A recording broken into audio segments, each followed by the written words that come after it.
देश की राजनीति इस वक्त जबरदस्त उबाल पर है और इस पूरे माहौल के केंद्र में है उत्तर प्रदेश के मुख्यमंत्री योगी आदित्यनाथ। बिहार से लेकर यूपी तक योगी की सक्रियता, भाषण शैली और निर्णायक छवि ने माहौल को पूरी तरीके से गर्म कर दिया है। बिहार के विधानसभा चुनाव में उनके प्रचार का असर एग्जिट पोल में अब साफ नजर आया। जहां जहां योगी ने सभाएं की, वहां वहां एनडीए उम्मीदवारों का प्रदर्शन बाकी सीटों की तुलना में कहीं ज्यादा बेहतर नजर आ रहा है।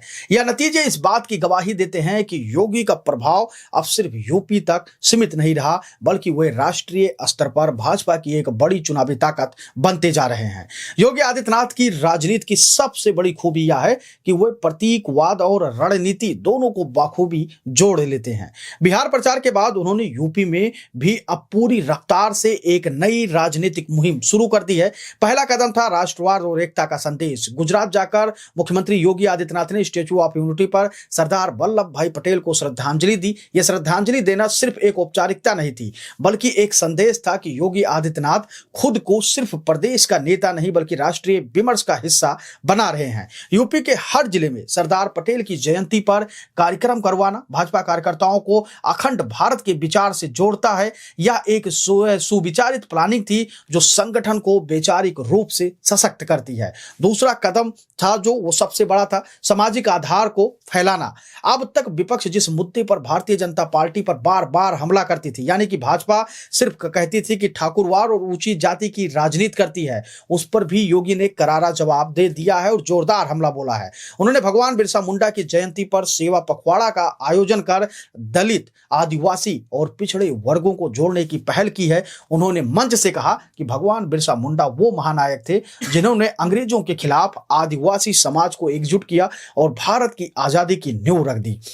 इस संदेश के जरिए योगी ने साफ किया कि भाजपा अब सिर्फ जाति नहीं बल्कि समाज के हर एक तबके की पहचान और सम्मान की राजनीति कर रही है। राजनीतिक गलियारों में अब भी यह चर्चा आम हो गई है कि योगी आदित्यनाथ को आरएसएस और भाजपा के कुछ नेताओं की पूरी छूट मिल चुकी है। संगठन और सरकार दोनों में वह अब स्वतंत्र फैसले लेने की स्थिति में है। दिल्ली और लखनऊ के बीच जो कभी दूरी मानी जाती थी, वह भी अब घटती हुई दिखाई दे रही है। योगी का कड़ा प्रशासक और राष्ट्रवादी नेता वाला चेहरा भाजपा के लिए वैसा ही ब्रांड बन चुका है जैसा कभी गुजरात में नरेंद्र मोदी का चेहरा हुआ करता था। उनका सीधा, सख्त और स्पष्ट अंदाज जनता को भी खूब पसंद आता है। लेकिन अभी भी बीजेपी में कुछ ऐसे नेता हैं जो योगी को अपना राजनीतिक दुश्मन यानी प्रतिद्वंदी मानते हैं। लेकिन योगी अपने उन दुश्मनों को अपने काम से लगातार जवाब दे रहे हैं।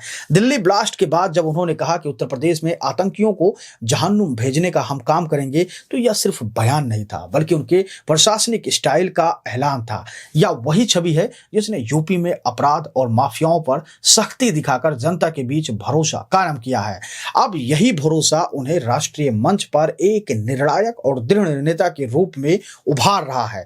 लेकिन जहां योगी का कद और पद लगातार बढ़ रहा, वहीं कुछ चुनौतियां भी समांतर उनके साथ चल रही हैं। पहली, संगठन के भीतर की असहजता। पार्टी के कुछ वरिष्ठ नेताओं को यह बढ़ता प्रभाव अब योगी का चुभने लगा है।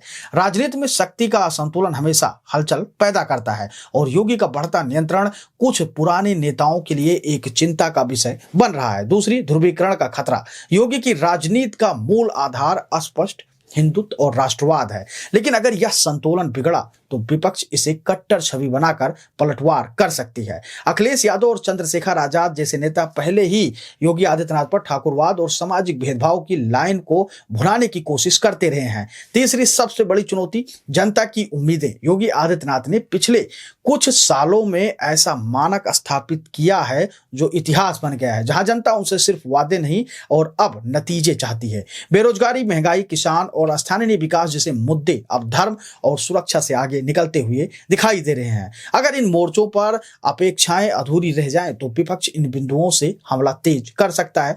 अब इस पूरी खबर का निष्कर्ष क्या है, तो वो भी आप आसान और सरल भाषा में जान लीजिए।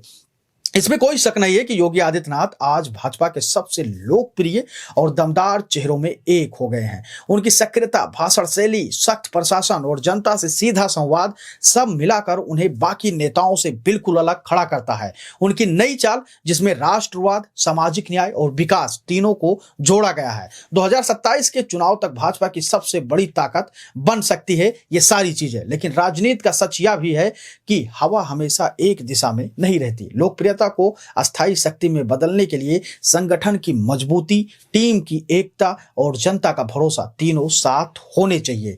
अभी के हालात बताते हैं कि योगी का दौर लगातार जारी है। उनके नाम की हवाएं बह रही है, उनकी लहर भी दिख रही है। अब देखना यह होगा कि ये लहर आने वाले समय में राजनीतिक सुनामी में बदलती है या सिर्फ हवा के झोंके की तरह सीमित रह जाती है। लेकिन फिलहाल कुछ भी हो, योगी जी ने जो रणनीति बनाई है, जो स्ट्रेटजी बनाई है बिहार के बाद उत्तर प्रदेश को लेकर, यानी कि जिस ओबीसी समाज को लेकर लगातार तमाम लोग निशाना साधते हैं, उनको भी एकत्रित किया सरदार वल्लभ भाई पटेल की वजह से।